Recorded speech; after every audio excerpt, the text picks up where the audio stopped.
how to do niche research and targeting the right way. I can't even begin to tell you how many times I've run into social media marketers and they automatically want to know about traffic generation. Forget about niche research. Forget about consumer intelligence. Don't worry about setting up the right site to get in front of the right target audience eyeballs. Let's just skip straight to the good stuff. That's the kind of mindset that I run into all the time. And that's why a lot of people struggle in this game. You have to understand that until and unless you find yourself barking up the right tree, you're just going to be chasing your tail. I know I'm using a lot of dog analogies, but these are the most appropriate. Most people are simply just chasing their tails and wasting a whole lot of time doing stuff that doesn't really add to their bottom line. A lot of these, and I would guess all of them, can be quickly dispensed with if people only did niche targeting ahead of time. In other words, know your audience.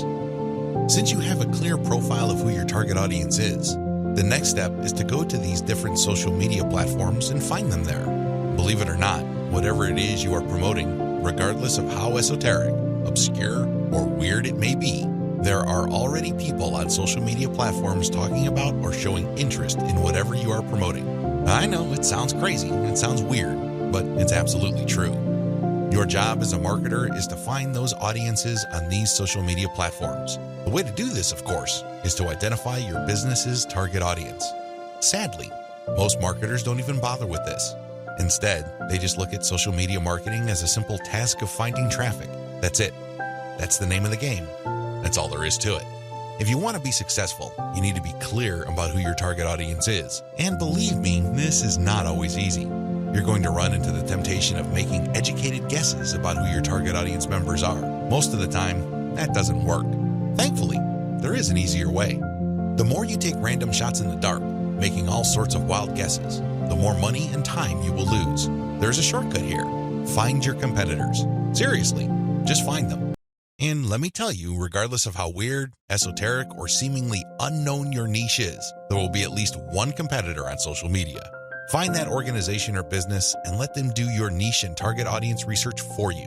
Since they've already started and are already speaking to your audience, find out who your competitors are and look at their social media profiles. Reverse engineer who they're following. Pay attention to who they're targeting. Look at how they categorize themselves. In the most simplest terms, pay attention to the hashtags they use with their content. These clues should be enough to give you an idea of where to start. This way, you get a head start. You're not completely stuck in the dark and absolutely clueless as to what to do. Instead, you have some objective, tried and proven information you can work with. Pick your target niche. You have to remember that every business can be positioned in at least one of two ways. The bigger your niche, the more angles you would have at your disposal. You can look at different subsegments of your niche. You need to understand how this works because you might think you have a clear niche, but it may well turn out that there are many different layers or tiers to that niche. There might be different subsegments there. You should have a clear understanding of what your niche is generally and what subsegments exist within that larger niche. Again, you can reverse engineer your competitors to take a stab at this. Regardless, you need to do this. You need to get this information. Now that you have an idea of what your target niche is, go to the different platforms like YouTube, Facebook, Twitter, and Pinterest. Now, look at whether these places have sizable content areas or messaging areas like Facebook pages, groups, Google Plus communities, Twitter hashtags, Pinterest pinboards, and existing YouTube channels. Pay attention to these places and see if your niche is big enough on those different platforms. If you notice that a particular platform doesn't really feature that much content for your specific niche, this is a red flag. The demand may not be there. The audience size might not be worth your while. On the other hand, if you see there's a lot of videos regarding the topics that you're going to be hitting, this may be a good sign. But you need to do another level of analysis.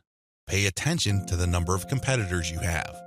If there seems to be a huge number of competitors fighting over the same niche, then this is going to be a problem. But if it turns out that there's a lot of content targeting your niche, but they're only produced by a handful of people or organizations, this is an encouraging sign. Also, pay attention to how active your target audience members are. Look at the content that's being shared regarding your niche. Do you see a lot of engagement? Do people share this stuff? Is this hashtag quite prevalent? Look for these and other objective indicators of activity. When you wrap your mind around these indicators, then you should have a clear idea of whether you should target your niche at a particular platform or whether you should ignore a platform altogether. List out your niche indicators. While you're doing reverse engineering, Pay attention to how your niche is indicated on platforms.